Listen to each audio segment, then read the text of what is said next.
लड़की ने खुद को किसी तरह उस चिकनी पाइप के अंदर रोक रखा है। उसका शरीर डर से कांप रहा है और नीचे एक भूखा शेर चक्कर काट रहा है। शेर की दहाड़ से लड़की के पसीने छूट रहे हैं, लेकिन उसने किसी तरह खुद को रोक रखा है। लेकिन अब धीरे धीरे उसके पैर फिसल रहे हैं। तभी उसके पसीने की एक बूंद टपक कर नीचे जमीन पर गिरती है। शेर उससे आकर्षित होता है और उसे चाटने लगता है। तभी शेर की नजर पाइप में मौजूद लड़की पर जाती है। शेर ने उसे देख लिया है। इस लड़की का नाम केली है। उसकी माँ मर चुकी है और वो अपने छोटे भाई और अपने सौतेले बाप के साथ इस घर में रहती है। उसके सौतेले बाप ने उसके माँ के घर को एक चिड़ियाघर में बदल दिया है। उसने कई सारे जंगली जानवर खरीदे हैं। पर्यटकों को आकर्षित करने के लिए उसने एक शेर को भी शामिल किया है। अब बीच रात केली की नींद खुलती है और वो पानी पीने जाती है। उसे एक अजीब सी आवाज सुनाई देती है। वो देखती है कि घर में शेर घुस आया है। वो जल्दी से अपने कमरे में जाती है और खिड़की से बाहर कूदने की कोशिश करती है, लेकिन तभी उसे याद आता है कि आज तूफान आने वाला है, जिसकी वजह से उसके सौतेले बाप ने सारी खिड़कियों को प्लाईबोर्ड से बंद करवा दिया था।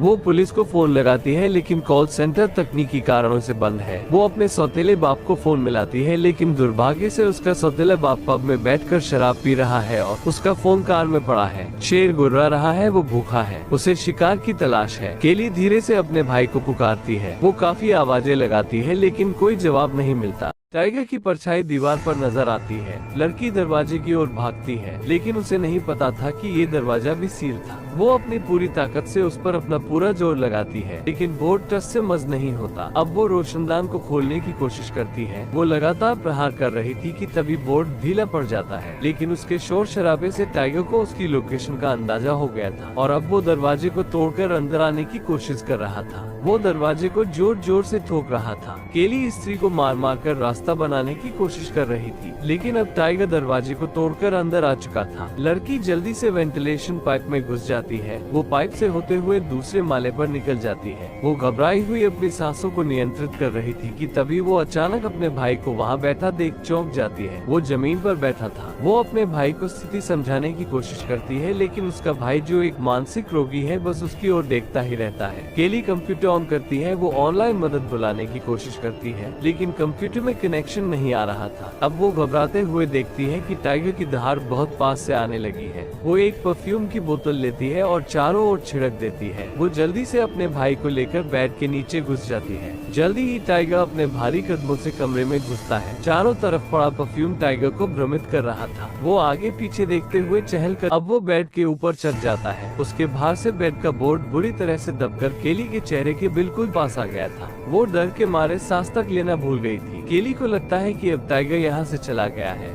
लेकिन तभी उसका खूनी मुंह बेड के अंदर झांकता है। वो अपने नुकीले पंजों और नाखूनों से उन्हें नोचकर खा डालना चाहता था, लेकिन सौभाग्य से भारी भरकम मैट्रेस पलट जाती है, जिसके पीछे बचते हुए केली अपने भाई के साथ पास के दरवाजे से निकल जाती है। अब दरवाजा बंद करके केली एक टेबल खिसकाकर दरवाजे पर लगा देती है, लेकिन उसका छोटा भाई कुछ भी समझ नहीं पा रहा था। वो नहीं समझ पा रहा था कि क्या चल रहा है। वो बस खड़े हुए सब देख रहा था। अब वो मांस के टुकड़ों के अंदर नींद की गोलियां भरती है और उनके गोले बनाकर कमरे में चारों ओर फैला देती है। मांस की गंध का पीछा करते हुए टाइगर वहां पहुंचता है। 2 हफ्तों से भूखा टाइगर मांस को देखते ही गटक जाता है, लेकिन तभी केली के ऑटिज्म से पीड़ित भाई को दौरा पड़ता है। वो जोर जोर से चिल्लाना शुरू कर देता है और टेबल को जोर जोर से पीटता है। अब केली उसे पकड़ती है और सीढ़ियों से ऊपर ले जाती है। वो छत पर लगे एयर वेंट्स को उखाड़ने की कोशिश करती है, लेकिन उसे नहीं मालूम था कि उसके सौतेले बाप ने एयर वेंट्स को कीले ठोक कर जाम कर दिया था। अब फिर से टाइगर के दहाड़ने की आवाज आती है। नींद की गोलियां उसके ऊपर बेअसर थी। केली ने स्पैनर उठाया और अपने भाई को लेकर अलमारी में घुस गई। उसकी दरारों में से वो टाइगर को देख पा रही थी। वो देखती है कि टाइगर उसके पास और पास आता जा रहा है और अब वो दोनों एक दूसरे की आंखों में आंखें डालकर देख रहे थे। अब टाइगर ने अलमारी का दरवाजा तोड़ना शुरू कर दिया था। केली घबराकर पागलों की तरह अपने पीछे लकड़ी की दीवार पर स्पैनर मारने लगती है, लेकिन तभी लकड़ी की दीवार में एक होल बन जाता है। वो पहले अपने भाई को निकाल देती है, लेकिन जब उसकी बारी आती है तो टाइगर वहाँ पहुँच चुका था। टाइगर उसके पैरों पर अपना पंजा मार देता है। टाइगर होल में से अपना सर बाहर निकालकर उसके भाई को खाने की कोशिश कर रहा था। केली का भाई बिना हिले उसी जगह पर खड़ा था। वो शेर के चेहरे पर स्पैनर से प्रहार करती है। एक बार फिर वो मरते मरते बच गए थे। ये घर जो उनके लिए एक आरामदायक जगह थी, अब उनकी कब्र बनने वाला था। केली निराशा से फर्श पर बैठ जाती है। वो सोचती है कि अगर माँ ने खुद को ना मारा होता तो आज वो इन हालातों से ना गुजरते। अपनी बहन को रोते हुए देखकर उसका भाई अचानक बोल पड़ता है कि अगर टाइगर हमें खा जाए तो अच्छा होगा, कम से कम हम अपनी माँ से तो मिल पाएंगे। वो भागना नहीं चाहता था क्योंकि वो उस दुनिया में नहीं रहना चाहता था जहाँ उसकी माँ नहीं है। तभी केली को एक इंश्योरेंस पॉलिसी प्राप्त होती है जो कि उसके और उसके भाई के लिए थी और जिसका लाभार्थी उसका सौतेला बाप था।